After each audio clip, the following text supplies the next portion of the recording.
One day, Edward was talking to Trevor when Douglas steamed by. He was pulling a train of heavy coal cars. "Come on, Edward. Stop gossiping in the sun when there's work to be done." Later, Edward spoke to Douglas.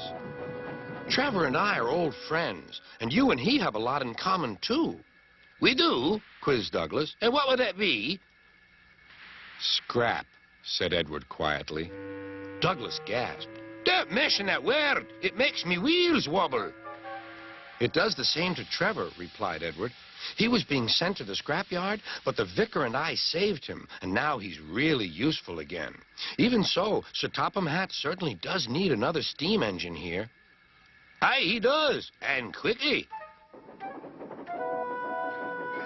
That night, Douglas was still working. He had taken the midnight goods train to a station at a faraway part of the island where only the diesels work.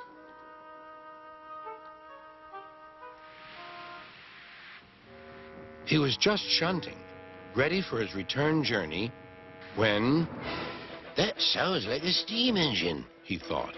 The hiss came again. "Who's there?" asked Douglas. A whisper came.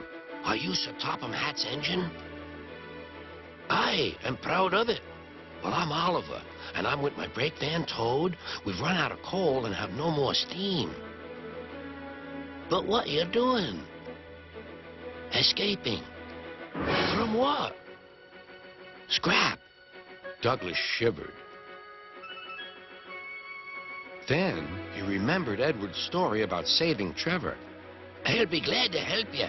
It'll have to look, though, as if you're ready for scrap and I'm taking you away." Their drivers and firemen agreed to help, too. Everyone worked fast. "No time to turn round. I'll run tender first. Come on."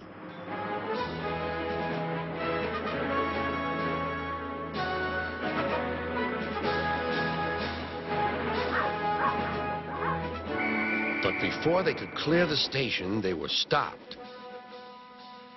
"Aha!" called a foreman. "A Great Western engine and a brake van, too. You can't take these." "Aye, but they're all for us," said Douglas's driver. "See for yourself." The foreman looked all over Oliver. "Seems in order. Right away, guard."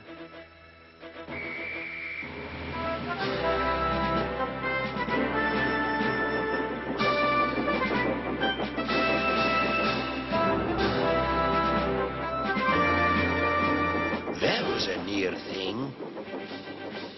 "We've had worse," replied Oliver, and they forged ahead.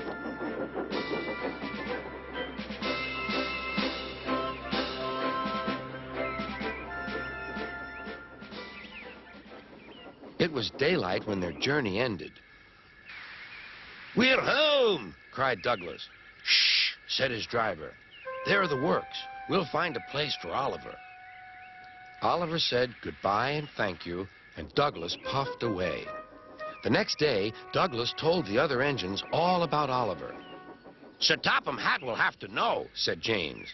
"Douglas should tell him at once," added Gordon. "Well, here he is," said a voice. "Now, what's this all about?" "Beg pardon, sir, but we do need another engine." "Yes, sir," ventured Gordon. "A steam engine, sir." "Well, unless one is saved from scrap, there's little hope." "But, sir, one has." "Yes, indeed. And thanks to you, Douglas, he is now at our works. Oliver is just what we need for Duck's branch line." Everyone cheered. Now Oliver and Toad are mended and painted in full Great Western colors. Duck and Oliver are happy on their branch line. The others laughed at first and called it the Little Western. Duck and Oliver were delighted, and so the Little Western it will always be.